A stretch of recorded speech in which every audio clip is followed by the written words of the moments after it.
Atlantic മഹാസമുദ്രത്തെയും Pacific മഹാസമുദ്രത്തെയും അതിസമർത്ഥമായ engineering technique ഉപയോഗിച്ച് പരസ്പരം ബന്ധിപ്പിക്കുന്ന ഒരു മനുഷ്യനിർമ്മിത ജലപാത. കടൽ മാർഗം ആയിരക്കണക്കിന് കിലോമീറ്റർ ദൂരം അധികം സഞ്ചരിക്കേണ്ടി വന്നിരുന്ന കപ്പൽ ഗതാഗതത്തിന്റെ ദൂരത്തെ നേർപകുതിയിലും കുറവായി കുറച്ച ഒരു ജലപാത.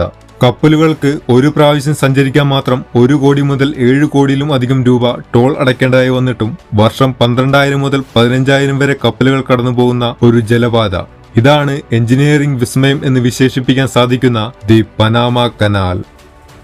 അപ്പോൾ എന്തുകൊണ്ടാണ് പനാമ കനാൽ ഇത്രയും പ്രാധാന്യമുള്ള ഒരു ജലപാതയായി മാറുന്നതെന്നും എന്താണ് പനാമ കനാലിനെ മറ്റ് ജലപാതകളിൽ നിന്ന് വ്യത്യസ്തമാക്കുന്നത് തുടങ്ങി പനാമ കനാലിന്റെയും അതിന്റെ പ്രവർത്തനത്തിന്റെയും വിസ്മയ കാഴ്ചകളിലേക്ക് നമുക്കൊന്ന് കടന്നു ചെല്ലാം.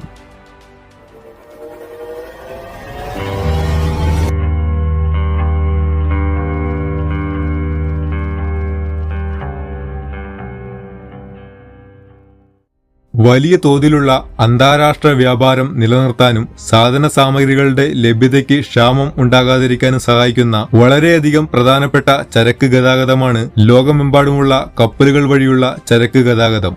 ലോകത്തിലെ ചരക്ക് ഗതാഗതത്തിന്റെ 80% നടക്കുന്നത് സമുദ്രമാർഗമാണ്. എല്ലാ വർഷവും 11 ബില്യൺ ടണ്ണോളം ചരക്കുകൾ ആണ് കപ്പലുകളുടെ സഹായത്തോടെ കൊണ്ടുവരികയും കൊണ്ടുപോവുകയും ചെയ്യുന്നത്.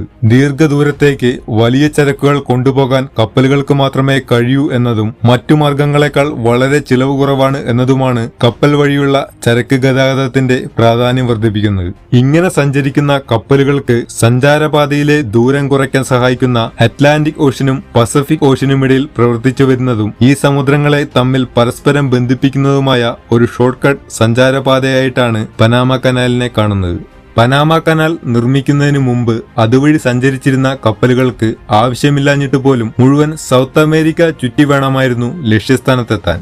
ഇതിന് പനാമ കനാൽ വഴി സഞ്ചരിക്കുന്നതിനേക്കാൾ 2 ആഴ്ചയിൽ കൂടുതൽ സമയവും അതിലൂടെ ലക്ഷക്കണക്കിന് ഗാലൻ ഫ്യൂവലും അധികം ചെലവാക്കേണ്ടി വന്നിരുന്നു. ഇങ്ങനെ ജോലിക്കാരുടെ ശമ്പളവും ഇന്ധന ചെലവും മൂലം ഇപ്പോൾ പനാമ കനാലിൽ ടോൾ ആയി അടയ്ക്കേണ്ടി വരുന്ന തുകയുടെ 10 ഇരട്ടിയിലും അധികം തുക ചെലവാക്കേണ്ടി വന്നിരുന്നു. ഇത് ചരക്കുകളുടെ വില വർധനവിന് വലിയൊരു കാരണമായി മാറിയിരുന്നു. ഇതിന് ഒരു പരിഹാരം എന്ന നിലയിലാണ് നോർത്ത് അമേരിക്കയുടെയും സൗത്ത് അമേരിക്കയുടെയും ഇടയിലുള്ളതും അതിനായി ഏറ്റവും അനുയോജ്യമായ പ്രദേശമായ പനാമയിൽ ഒരു കനാൽ നിർമ്മിക്കാം എന്ന ആശയത്തിൽ എത്തുന്നത്.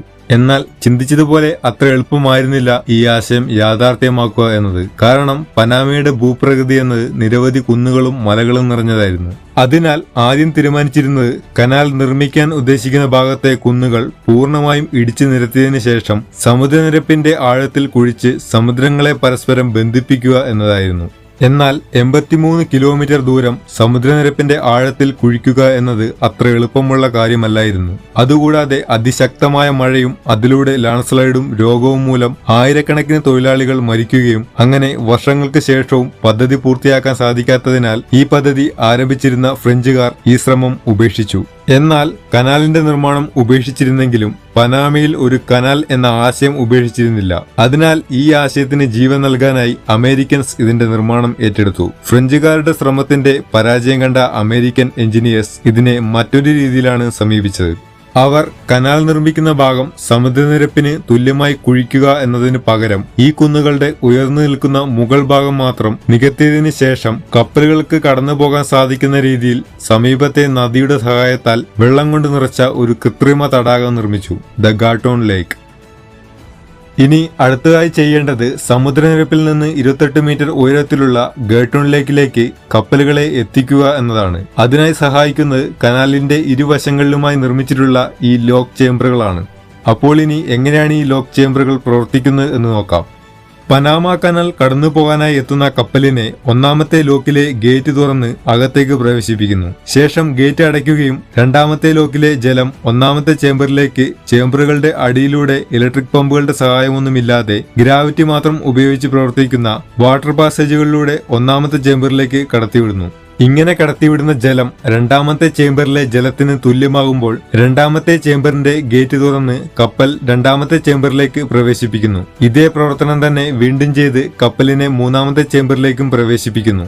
ശേഷം ഗാട്ടൂൺ ലേക്കിൽ നിന്നുള്ള വാട്ടർ പാസേജ് തുറന്ന് മൂന്നാമത്തെ ചേംബറിലേക്ക് ജലം കടത്തിവിടുന്നു. മൂന്നാമത്തെ ചേംബറിലെ ജലം തടാകത്തിലെ ജലനിരപ്പിന് തുല്യമാകുമ്പോൾ ഗേറ്റ് തുറന്ന് കപ്പൽ തടാകത്തിലേക്ക് പ്രവേശിപ്പിക്കുന്നു.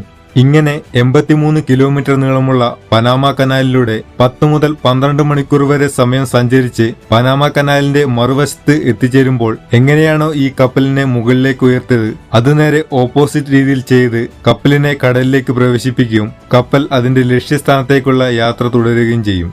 പനാമ കനാൽ സമുദ്രമാർഗമുള്ള ചരക്ക് ഗതാഗതത്തിന് വളരെ പ്രാധാന്യമുള്ള ഒരു നിർമ്മിതിയായതിനാൽ പുതുതായി നിർമ്മിക്കപ്പെടുന്ന കപ്പലുകളിൽ പലതും ഈ പനാമ കനാലിന്റെ ലോക്കുകളിലൂടെ കടന്നുപോകാൻ സാധിക്കുന്ന പനാമാക്സ് എന്ന അളവിനനുസരിച്ചാണ് നിർമ്മിക്കപ്പെടുന്നത്.